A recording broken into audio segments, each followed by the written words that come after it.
Councillors, we are now back live, and thank you very much for being part of the next section of the meeting. It's a continuation of the ordinary meeting of Council, and we're on item 12.5. And just as a quick refresher, Councillor Bill, you were the last to speak and ask or raise some questions and what have you, and it was more around, you can recall that, Councillor Bill, what you were speaking about. I'm happy for you to kick off again if you'd like to.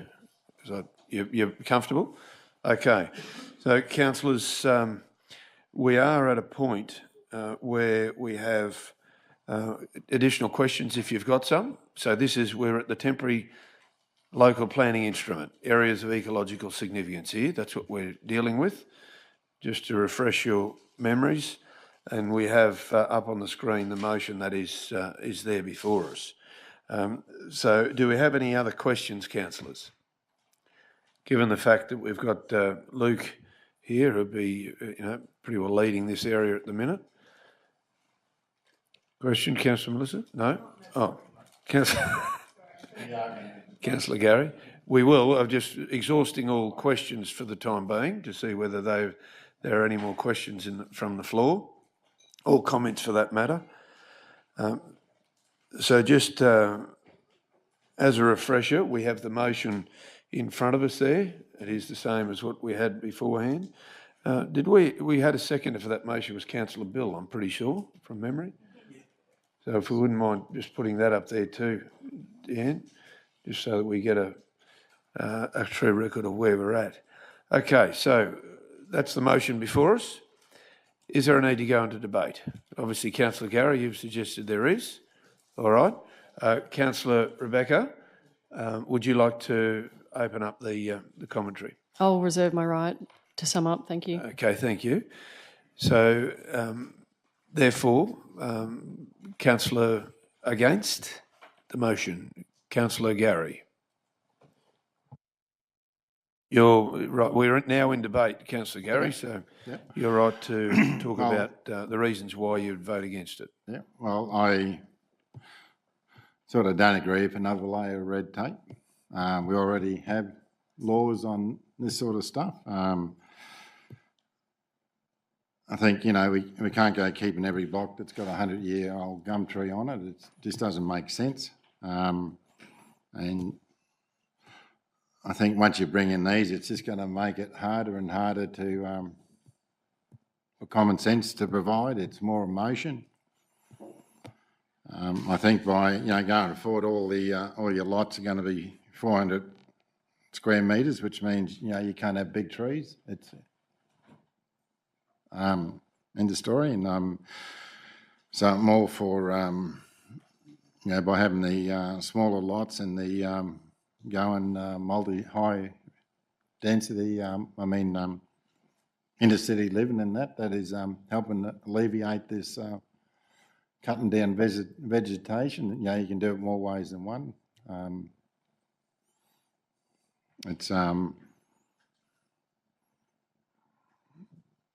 I don't think we should be telling people where they live. I don't know if anyone here wants to go live at Oakey or.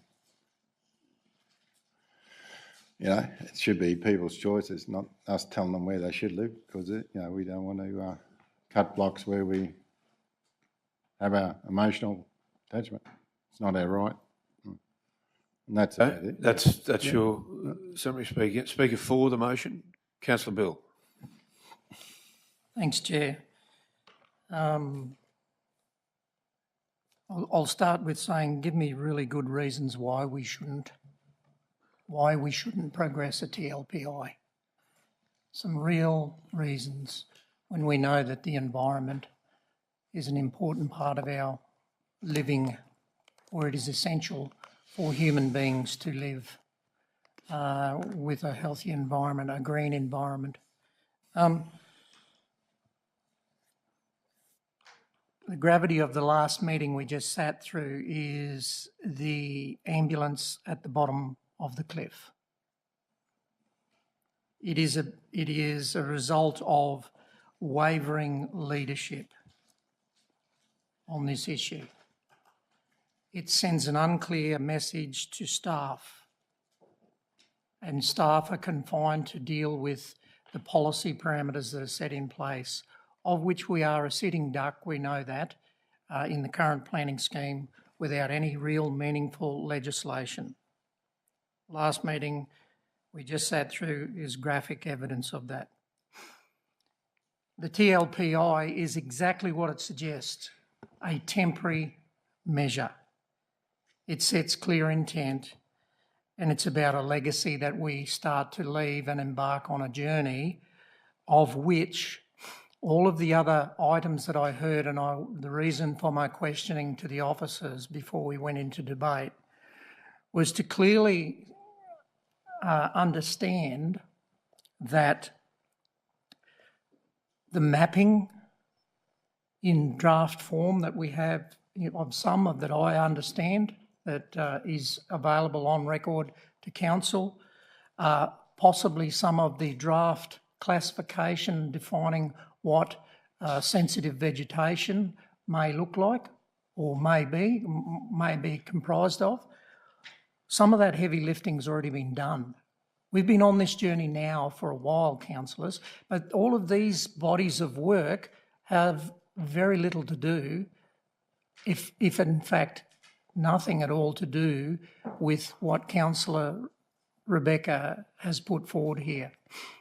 And we've heard very clearly from the officer, Jade, that in fact all of those other bodies of work need to chime in a timely fashion as we're formulating the new planning scheme.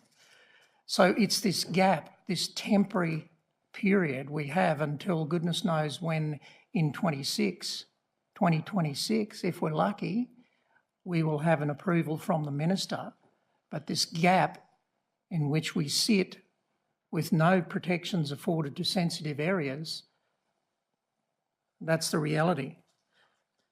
So I say that we've been on a journey, and it's been longer than, I can assure you, sitting around this table, it's been longer than 2 years. So it comes back to us to show leadership and give certainty to a major component of our community, that we are prepared not just to be emotional about a position we're stuck in making a decision, but we're prepared to show leadership and put a measure in place and learn and understand that we're involved in changing our own local legislation here and what's important to our community. I say to you, if this is important, if it's really, really important, it will be prioritised and we make it happen if it's important enough.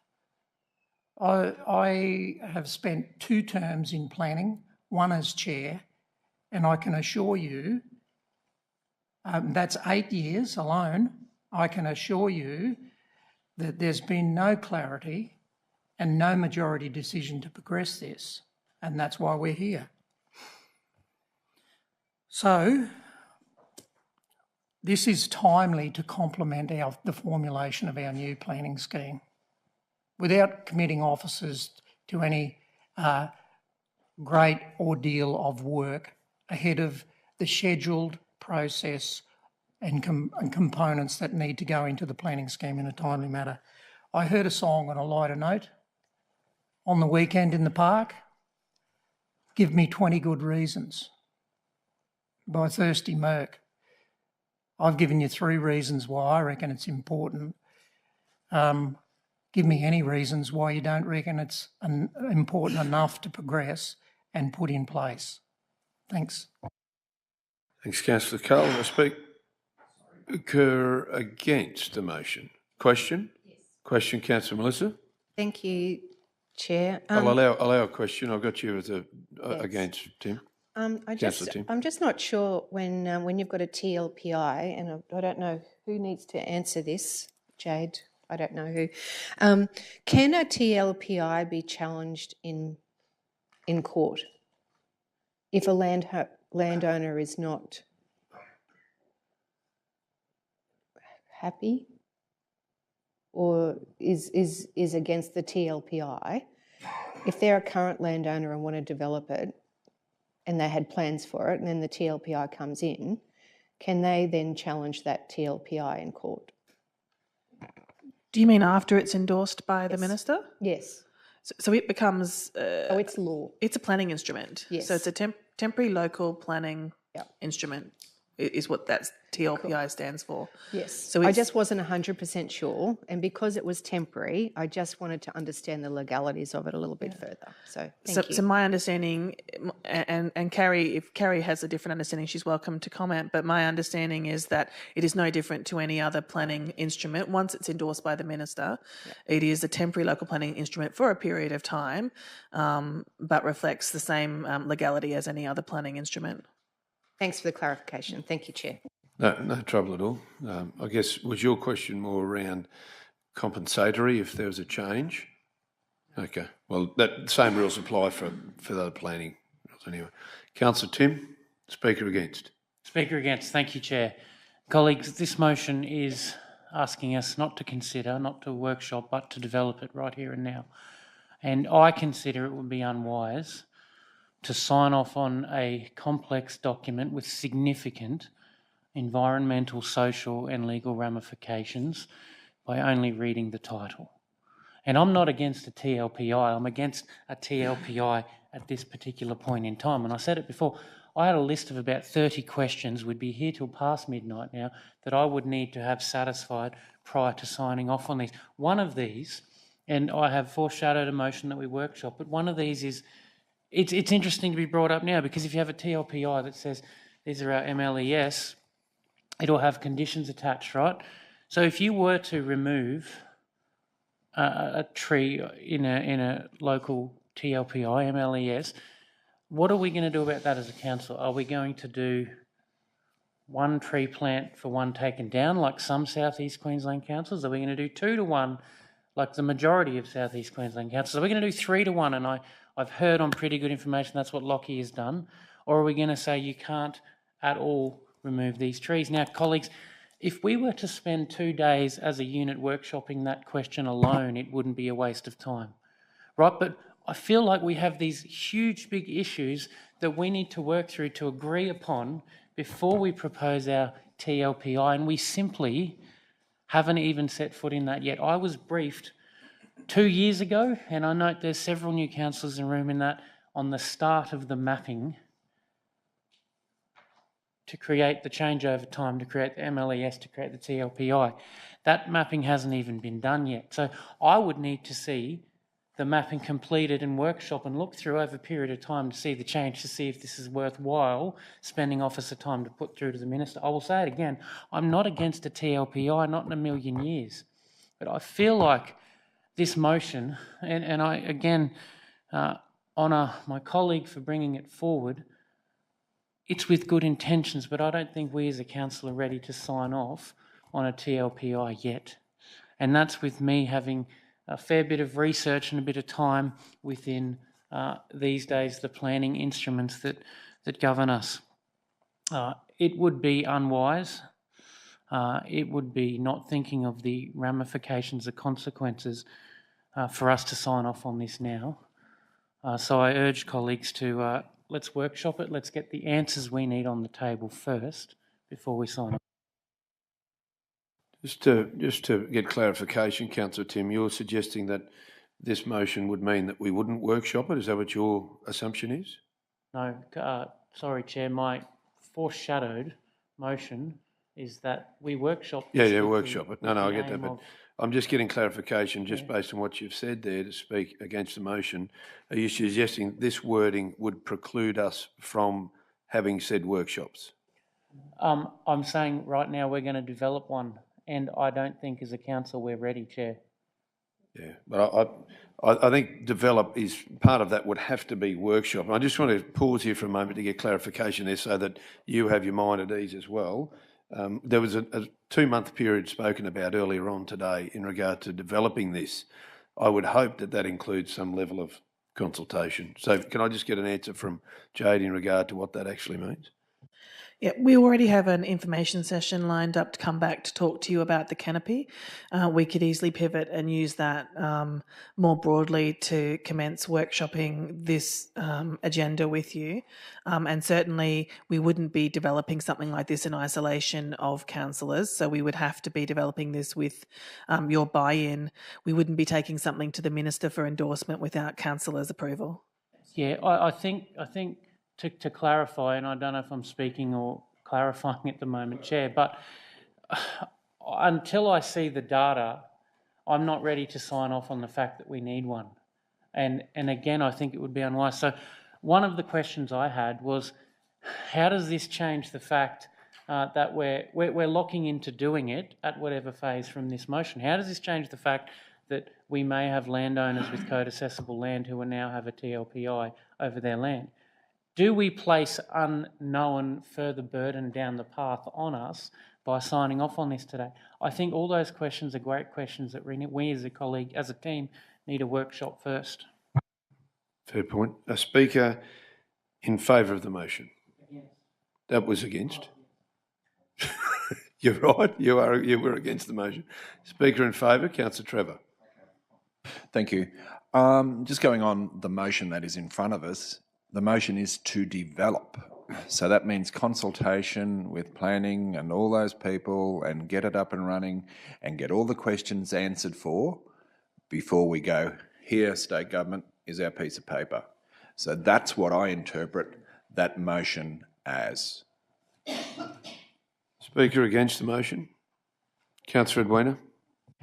Thank you, Chair. Just following on from Tim's sentiments, I was of the understanding that we were signing off on a TLPI without really understanding the consequences. However, if part of this is going to include workshopping and really understanding the ramifications, then I'm happy to proceed. But our ecological mapping, we found out just before, is from 2012. So even on the mapping, I'd like to firstly have updated mapping to make sure that we're making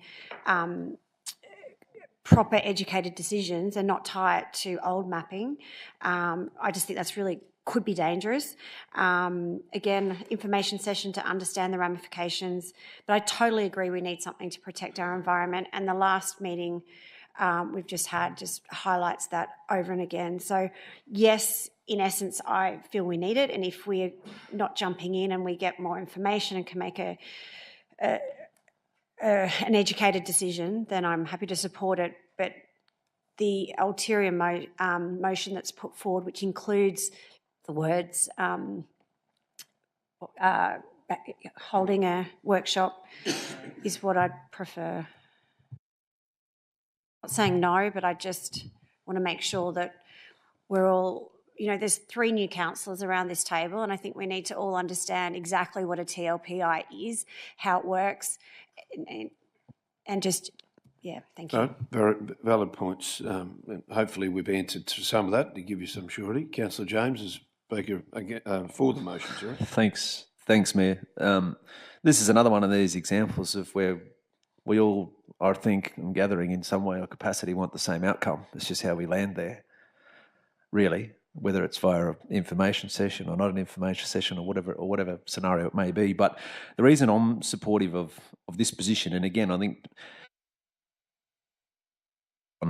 still working, to be really clear on what the motion says, the proposed motion is develop a temporary local planning instrument, so with the intent. So that's giving, I guess, a clear indication or direction of the direction that we want to go. It's not locking us into exactly what we're sort of doing. I mean, and all of that's sort of going to come through the consultation, through information sessions and so forth and so on. But I think, we've just been through what we've just been through in that last meeting. And there was a lot of emotion around that, and understandably so. But at the end of the day, I think we all respect and understand that emotion's not actually a ground for decisions based on a legal outcome. And we talked about it in it before, and Councillor Carl raised some pretty good points that I agree with, just around, all these other bodies of work that are going and giving certainty and prioritising importance around this. So this is about prioritising this what priority is this? What priority is this to us as a council? Today, we're not saying, yep, this is, you're locked in and nothing can be changed. It can't be what it is. It's essentially saying we're going to develop towards this direction, because this is what we do have control of. Like I said before, we can make decisions on emotions, on how we feel about it. And again, as I said, totally respect, and that's an understandable position for people to take. But this is taking that next step, and we sort of spoke about the scenario we've just been through. Okay, what did we learn from it? What do we do moving forward? And this is it. This is the chance for us to do that. So I pose the question: just think about when you're supporting this motion. One, it's not locking us in steadfastly to the point of where, you know, there's no turning back, or well, it's not. It's we're going towards developing something. I mean, that's not a resolution that a TLPI is in place. It's showing intent that that's the direction we're going to go.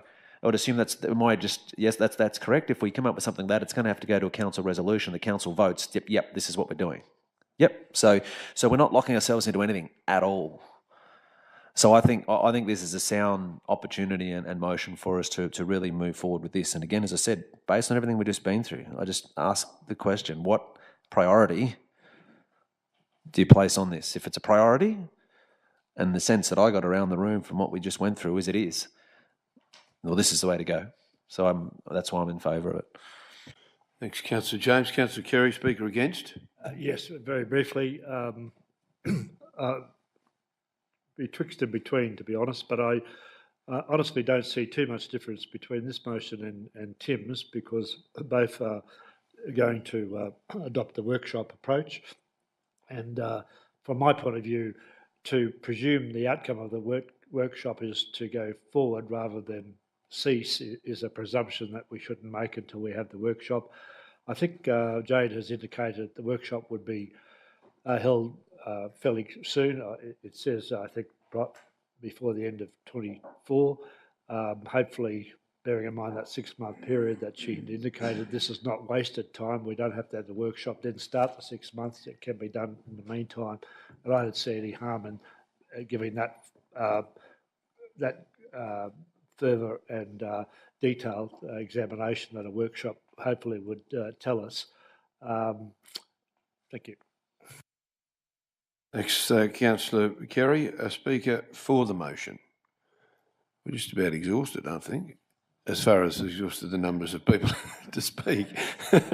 So therefore, Councillor Rebecca, would you like to sum up? Thank you. I would. Thank you very much, Mayor. And I thank all my colleagues, and I think that, you know, in this job, every now and then you have these moments where you are reminded, and you can sometimes forget, but every now and then in this job you're reminded that we are humans, and basing on that, you know, I really do hear the objections that have been raised by my colleagues, and I'd take this opportunity to address some of those and hopefully answer the questions, satisfy those questions and reassure them. The first thing is to say that time is of the essence when it comes to conservation. And we, by no means, are bolting out of the gate with this. This came to us 2 years ago. We were supposed to have 2 half-days reviewing current environmental policy in January of 2023. That didn't happen. And in the meantime, we get these development applications that come before us. My concern with workshopping, even at if I am really optimistic and I think, okay, the very first workshop is next month, and then after that we have to come back for another council vote. So we've burnt 2 months already, and that's before any of the work happens. So in an environment where time is of the essence, holding steady and waiting for more workshops and then another, it's not just the workshops, it's the next round of voting. That's the concern. And I think that there's a lot to be reassured about here, because this motion does say develop, and we know from, I've gone through all of the other TLPIs that we've done, And there are so many checks and balances in the process. It comes back to us, it goes to the minister, then it comes back to us. We have to endorse it, then it goes to the minister again for the final sign-off. There are so many steps still in this process, but what this does do is it shows an intent. So I don't also want there to be confusion about the matters of local environmental significance and this areas of ecological significance. They're totally different. The matters of local environmental significance that Councillor McMahon referred to, and that you said you wanted to see that data, all of us want to see that data, but it hasn't been done yet. This mapping has been around since 2012. It's gone out to the community. It's gone through all of the tic-tac-toeing that is local government. It's been endorsed by the minister. That was done 12 years ago. I'd like to address the comments by Councillor Gardner as well, and his concern that this represents more red tape. And it's so easy to say there's more red tape. And I can say in this instance that that's just wrong. This actually gives clarity and reduces red tape, because do you want to know what red tape is? EPBC referrals by third parties. And we're at the point now where third parties are referring our development applications to the Federal Environment Minister, and that holds things up potentially for years. So we are in a position where we really actually need to think about giving streamlined processes to our officers, to our council, to our community, to our developers. And I don't reckon any of those developers want to be held up in EPBC legislation, and which is even, as it stands, being reviewed by the federal parliament. We have to think. We are in a position of leadership. We have been voted in to do a job. That job is not to just hold steady and hope that the officers can interpret the vibe of the room. We have to send clear signals to the officers, and we need to also then think about, we want housing, we want housing, we want housing, we want housing, we want increased density. And we want to put that where people are crying out for that development, and it's cleared and it's flat. So this mapping has been around since 2012. And when Luke brings back that work that shows how that has been progressively cleared, I think that we'll be in for a bit of a shock. But to just say it again, that mapping and this, what currently exists, previous councils went to the effort and the energy of mapping it. They went through the public consultation, they went to the minister, they got approval, they endorsed it, but it's sort of just sitting there hanging. There's no levers attached to it. What I've proposed here is a neat and a straightforward and an immediate approach. It gives us a lever that we currently don't have, and what we've just been through is something that I know that none of us wants to go through. We may exercise to pull that lever, or we may not. But we've got to give ourselves options. How many times do we have to be in this position before we do something differently about it? And we lament the loss of vegetation and, oh, how terrible it is to be in this position. We are right now in a position to do something differently. And I think also we really owe it to our staff, because, you know, we've got these microphones in front of us and we can express ourselves and we can say how we feel about it. I'm sure that I know for a fact that the staff have feelings as well about it all. And we've just had a conversation where there is a lack of clarity, even within council, about what is the intent of this council. So let's give our council officers that clarity as well. We are in this position. This is an opportunity. They do not come around very often. It's been 2 years, folks. It's been 2 years since this came to us last. There is nothing radical here. This has already gone through all the checks and balances in terms of the mapping, and there is an entire body of work that we will have to go through. There's going to be tic-tac-toeing between us, officers, the State Department, and then back to us for final approval. So I urge you to please support this. And I'll finish on this, actually. Oakey is a beautiful place to live, and I reckon the people who live there love it as well. Thanks. Councillor Rebecca, so the motion is there before us. I don't propose to read that through again. We've got a mover of Councillor Rebecca Vonhoff, second to Councillor Bill Carl. We'll go to the vote. Those in favour of the motion, sorry. 1, 2, 3, 4, 5, 6. 6. And those against? Okay. There's no one out of the room. Do you want your votes recorded? Okay, division of the vote. Just keep your hands up just quickly so Wendy and Deanna can see those. So Kerry, you were against, were you? And Edwina? So that's 4. Gary, that's 4, that's 6, that's 10. You got those covered? Thank you. Thank you very much. Jade, thank you. Gary, very, very well done. Mr. Jackson, thank you. Do appreciate it. Okay, councillors, we move then to item 13, which is general business. Does anyone want to raise any general business for today? They have to be brought forward and then agreed upon. No general business. We then move to close the meeting, and the closure of the meeting is in regard to the CEO's reports. And the CEO report, the reason for closing is as previously stated for the CEO's report. And we'll move directly into that. Can I have someone move to close? Moved by Councillor James, seconded by Councillor Edwina. Those in favour? Motion's carried. We'll go into closed.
We're back on, councillors. We're just waiting for...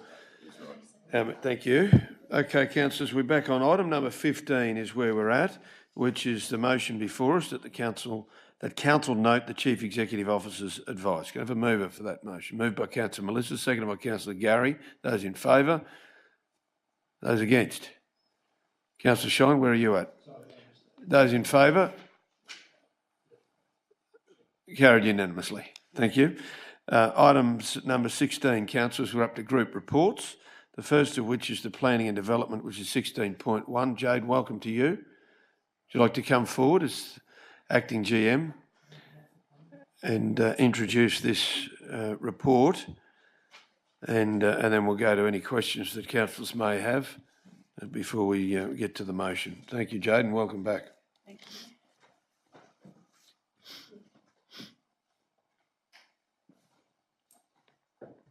Good evening again, councillors. Good evening. I'll take the report as read. Thank you.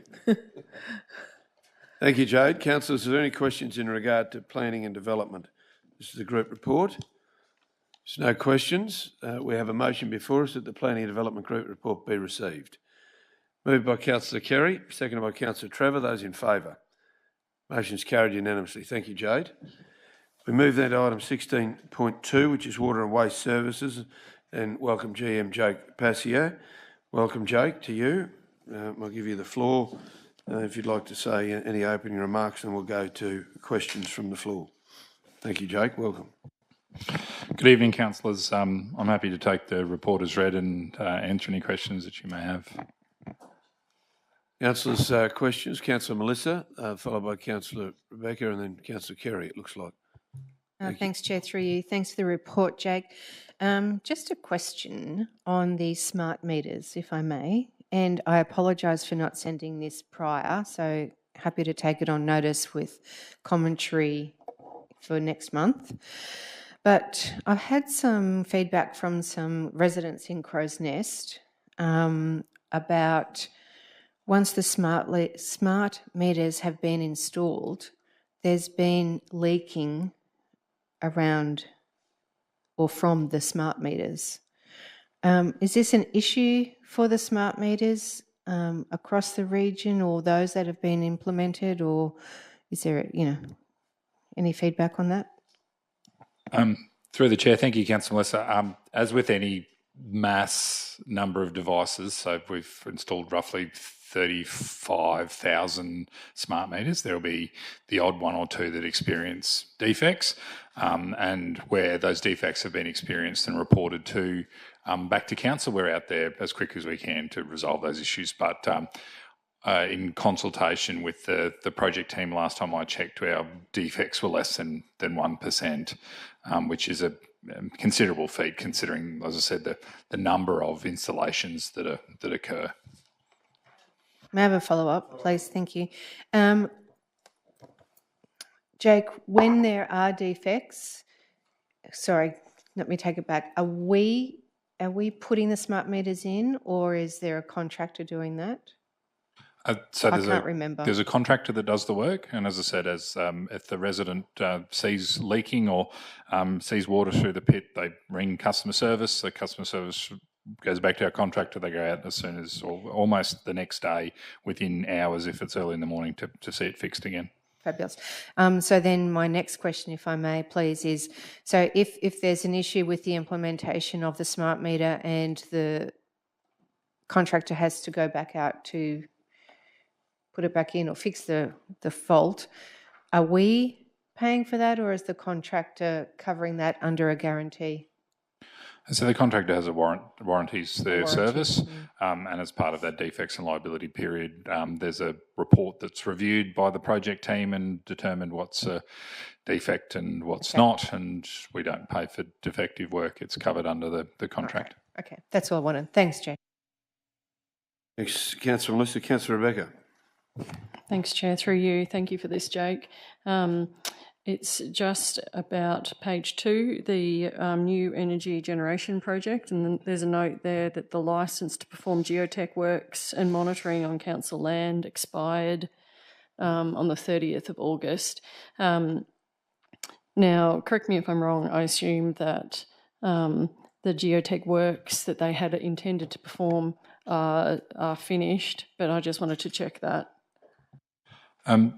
Through the chair, thank you, councillor. Yes, so not only the geotech work's been completed, but there was a rehabilitation program that was put in place, and that rehabilitation program has been monitored over a 12-month period.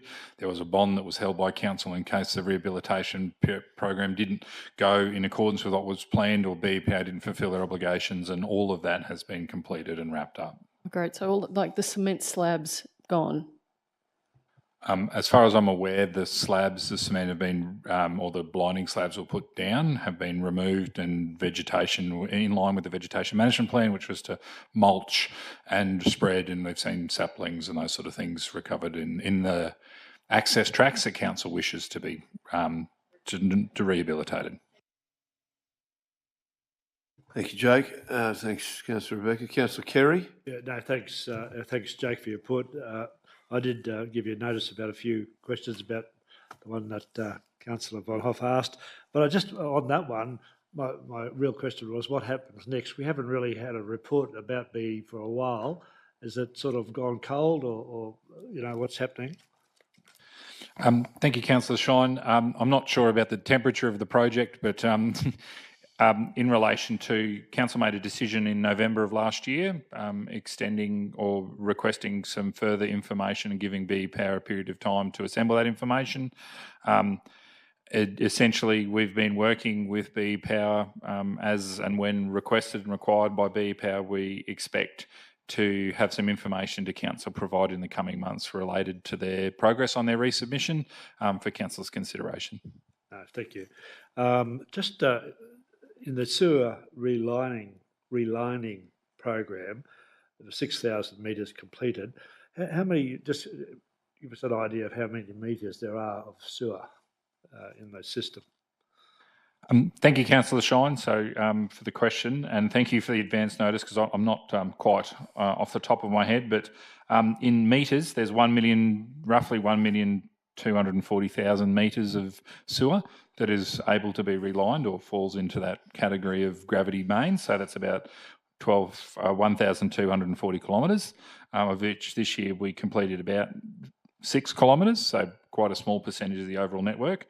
But bear in mind that we're currently working within a capital constrained program. We certainly hear from other general managers around the room around the impacts associated with renewals of certain asset classes. Water and waste has not been immune to those constraints, but from for councillors' perspective, we're planning to spend approximately 10 million on sewer relining over the next 8 years in order to sort of see some significant reinvestment back into that system to ensure that the series assets continue to deliver the services that they currently do. Thank you. Look, finally, just a small matter that the passive asset being the Star Picket being driven into the pipe at Yarraman, I think. Is there any recovery, you know, from the culprit of whoever did that? It may have been a council employee for all I know. But thank you, Councillor Shine, for the question. There was an extensive investigation that involved looking around the next door, and found that one of the neighbouring properties had put in a temporary fence involving some star pickets. So we have a standard process for when there is damage to our infrastructure by a third party, and that process is being followed. And as you can imagine, it is quite a sensitive process, but it is being followed. So yeah, we did find out who the culprit was, and working within council's processes to deal with that. Any other questions or further questions for Jake? No further questions, then we have a motion before us, councillors. This is for 16.2, and the motion is that the Water and Waste Services Group report be received. Moved by Councillor Rebecca, seconded by Councillor Melissa. Those in favour? Motion's carried unanimously. Thank you, Jake. We move then to item 16.3, and a very warm welcome to Eric Crack. Welcome, Eric. Thank you for coming in off the bench this afternoon, very much appreciated. So we're up to your or the group's report, Eric. So I'm happy for you to open up with some remarks, and then we'll go to questions. Yeah, thank you and good evening. I'll take the report as read, just highlighting the good work that our teams are doing out there at the moment and accept any questions. Thank you very much, Eric. Any questions for ISG councillors? Thank you, Eric. If not, the motion there is before us that the Infrastructure Services Group report be received. Have someone move that?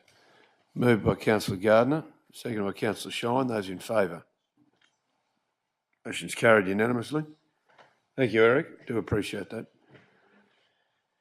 Councillors, we move then to item 16.4, which is the Environment and Community Services Group report for this meeting. Welcome to you, Nick. Thank you for coming along this afternoon. I'll let you have some opening remarks if you have, Nick, and then we'll go to questions. Thank you, Mayor. Good evening, councillors. Happy to take that report as read. Noting, of course, it's been a very busy month and especially last few weeks for the ECS team with the Carnival of Flowers upon us and underway. Thank you, Nick. Councillor James, did you have a question? No. Councillor Trevor. Just to follow up with, I've got two questions for you. One was handed to you on notice, but the first one is regarding the Toowoomba Regional Art Gallery. Do we keep numbers per day that come through there? Because I noticed the 80 would have been obviously the opening event. Yes, I'm quite sure we do keep daily attendance figures because we report attendances there. Okay, because the Rosalie and Crows Nest galleries have had some phenomenal visitor, 1,400, which is really, really, really good. But the question on notice I had was regarding animal management. Just had a few people approach me to see where we're at following that incident or incidences out there and what's appearing online now. Can you just give us a quick, brief update of what's happening there? Yeah, well, I'm not sure what's happening online, but I can give you a bit of an overview of the changes that we've made since the beginning of the year. So we've there's been updates to our website. There's been updates to the website. We've done a full review of our customer service scripting and changes have been made there. We've replaced signage at the drop-off facility to including indicating the availability of water for the dogs and one dog per cage, etc., etc. There's been a new process or an increase to our service levels for after-hours release of animals. So I've reported that before. A temporary increase to our levels of service where we're open on weekends and public holidays for the clearing of any animals that might be left in those drop-off boxes and also to attend to any out of the ordinary requests over the weekend. There's been an upgrade to the impound register, which was a point of contention, I think, the level of detail and quality of photographs. So both ICT and customer service teams have been fantastic in that regard in supporting us there, and we've been able to improve the size and quality of photographs to make identification a lot easier. And currently we are exploring and developing a new impound register, again with the assistance of ICT and customer service also. So those things are underway. The review that subject of a council decision is well developed and hoping to have that here to council either next month or at the latest by November. Thank you so much, Nick. Thank you, Nick. Thank you, Trevor. Councillor James, question? Yeah, thanks, Mayor. Not a question, just to comment. I know it's been a long day, but I just think opportune time. I know there's a number of mentions throughout the report, Nick, just in regards to Toowoomba Carnival of Flowers, but I just think in opportune time, obviously, to pay tribute and thanks, I think, to all of the staff that are involved in it, and the enormity of the Toowoomba Carnival of Flowers. I don't think people actually understand the small number of staff right at the forefront of delivering what they deliver. So to that team, obviously previously through Kate Scott, and I know she's still heavily involved this year, but Wendy Green and everyone involved in that, I know they've got a long way to go. So but it's been an incredible start to it. But not only that, it's the effort, I think, of our gardeners, our volunteers that are involved in it. Mayor, you made mention of a story this morning, and that's just one. So whether it's through Twilight Tours, of course, through going the extra mile for people to ensure that they have a wonderful time, what they do through the parks. I mean, they were there bright and friendly across the whole weekend, answering people's questions and helping and things like that. And I think it goes a long way. And I think it's probably one of the key messages I say each year with Toowoomba Carnival of Flowers to people. If you're in the gardens here and enjoying them and you see our gardeners, just say thank you to them, because they put a lot in. It means a lot to them and they do an incredible job. So, so with a fair period of time to go, I know, but I think opportune time to pay tribute to the staff that are involved in making it what it is. So thank you through you, if you can pass it on to the many staff. Thanks, Councillor James. I certainly will. And, there's certainly all the obvious staff that we see. The gardeners are pretty obvious, and the carnival team. But there's a great variety of people in that pick up extra workload, including our electricians, our sign writers, Fleet and Logistics assist us on Carnival Day with trucks that are barricades for traffic flows, and I think other things like extra litter collections and toilet cleaning. You can come and have a fantastic time at Carnival, but if you go and you use the loos and they're not particularly clean, or the rubbish bins are overflowing, it doesn't add to the experience. So lots of people pick up extra work, and I'll certainly pass on those sentiments. Thank you. Good. Thank you. So, councillors, the motion there before us is that the Environment and Community Services Group report be received. Moved by Councillor James, seconded by Councillor Tim. Those in favour? That's carried unanimously. Thank you. We move then to item 16.5, Finance and Business Strategy. And Anne-Marie, you've been pretty busy all day with things, so appreciate you being here for this as well. 16.5 is the Finance and Business Strategy Group for the month. Welcome. And thank you. Happy to take the report as read and take any questions. Questions, councillors, in regard to the Finance and Business Strategy Group report for September? No questions? Question, Councillor Shine. The Capital Works dashboard, is that just new, or should I know about it after 4 years of finance? That's brand spanking new. So it's on our website, available for everything. And we've also, when we're talking about our websites, some councillors did have a look at our new, instead of an impoundment register, we will have a lost pets tab that you can look at on the website, and it will take you straight through to photographs of cats or dogs or other animals. So just some of the customer experience strategy initiatives. So we'll be bringing them through to you in the coming months. Well, thank you. Okay, the recommendation is there before us that the Finance and Business Strategy Group report be received. Moved by Councillor Edwina, seconded by Councillor Trevor. Those in favour? Another unanimous decision. Makes it easy. Thank you very much indeed, Anne-Marie. Appreciate it. And indeed, thank you to all councillors. We are up to item number 17, which is the conclusion of the meeting. But in doing so, can I particularly acknowledge all of our staff who've been here today as well. We've had a number of reports, and I'll tie in the special meeting as well today. It's been a pretty big day, and getting through it has been a collective effort from all of us. We may not have agreed on all things, and we haven't, but that's good for decision making. And we've got to the end of the day, and I really do appreciate the spirit in which we've carried out our order of business on behalf of the community. So thank you and good afternoon.